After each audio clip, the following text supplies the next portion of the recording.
हाँ,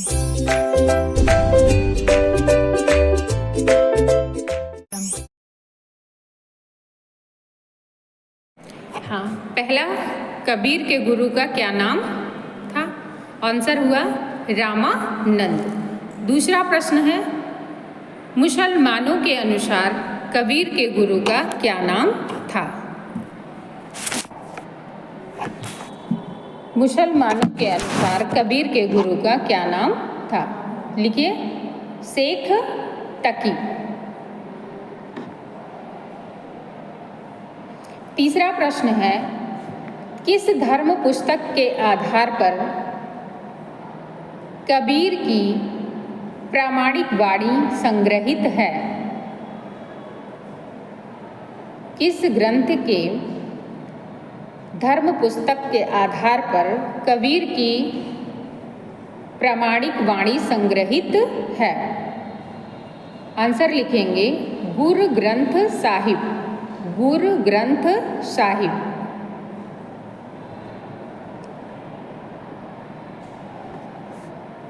अगला है, कबीर के ग्रंथ का क्या नाम है? कबीर के ग्रंथ का क्या नाम है? आंसर लिखिए, बीजक। क्या नाम है? बीजक।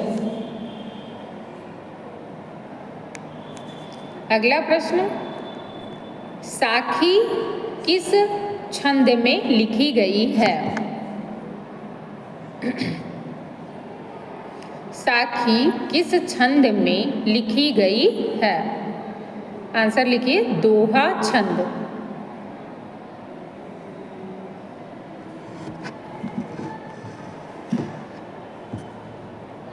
शब्द का छंद क्या है? शब्द का छंद क्या है? लिखिए, गेय पद। गेय पद।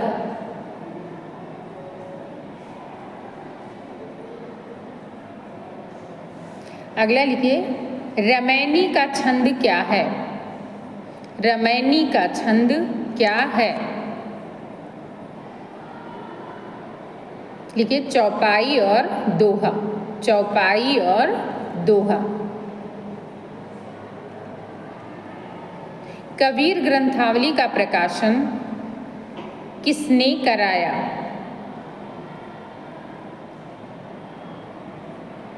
कबीर ग्रंथावली का प्रकाशन किसने कराया? आंसर लिखेंगी, कबीर ग्रंथावली का प्रकाशन डॉक्टर श्याम सुंदर दास ने।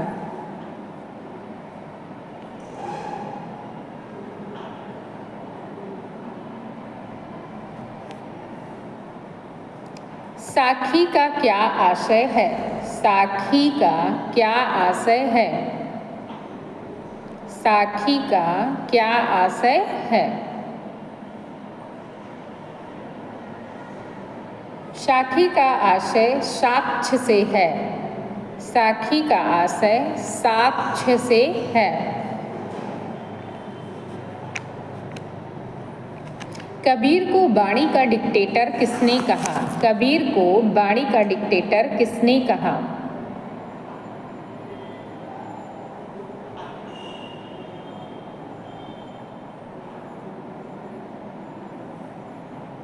लिखिए, हजारी प्रसाद द्विवेदी ने।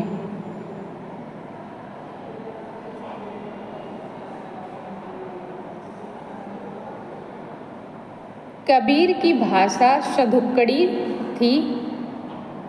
कबीर की भाषा सधुक्कड़ी थी, यह किसने कहा? आचार्य रामचंद्र शुक्ल ने।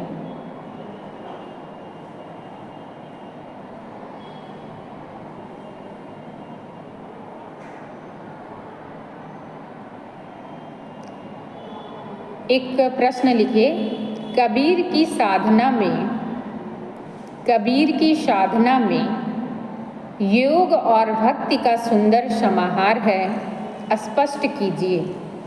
कबीर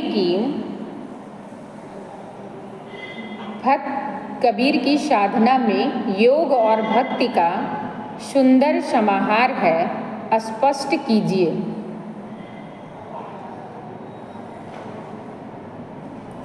आंसर लिखिए। कबीर के आविर्भाव के समय, कबीर के आविर्भाव के समय उत्तर भारत में योगी, उत्तर भारत में योगी और दक्षिण भारत में वैष्णव भक्तों का बाहुल्य था, वैष्णव भक्तों का बाहुल्य था।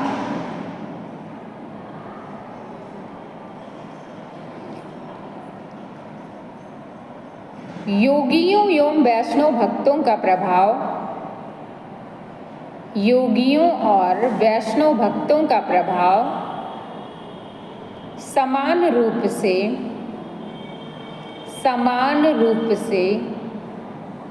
कबीर पर पड़ा।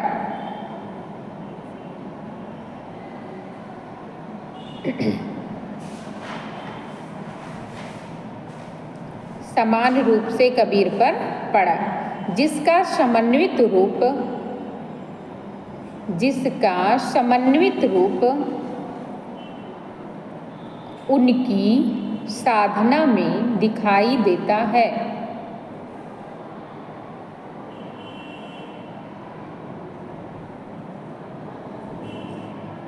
कबीर ने सत्यता की भावभूमि पर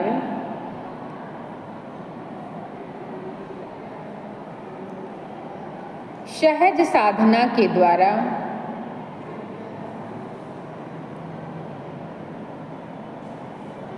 जीवन तत्व को प्राप्त किया था।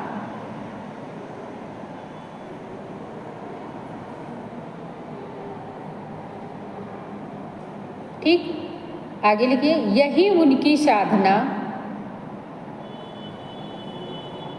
मन के परिष्करण पर आधारित है, मन के अनुचित विचारों के परिष्कार के लिए है।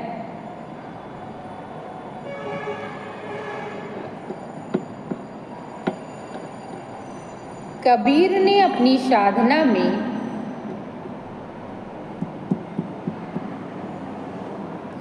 ज्ञान को विशेष महत्व दिया है।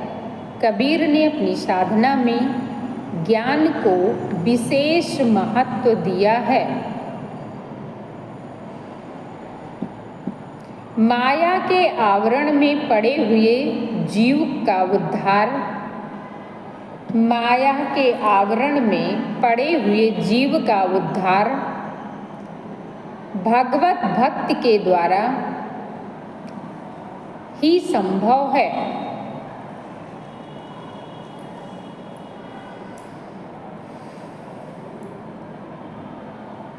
वह इसी से जीवन मृत्यु के बंधन से मुक्त हो सकता है। भगवत भक्त के द्वारा ही वह जीवन मरण के बंधन से मुक्त हो सकता है। कबीर की भक्ति में वैष्णवों की नवधा भक्ति, कबीर की भक्ति में वैष्णवों की नवधा भक्ति और नारदीय भक्ति के तत्व प्राप्त होते हैं, और नारदीय भक्ति के तत्व प्राप्त होते हैं।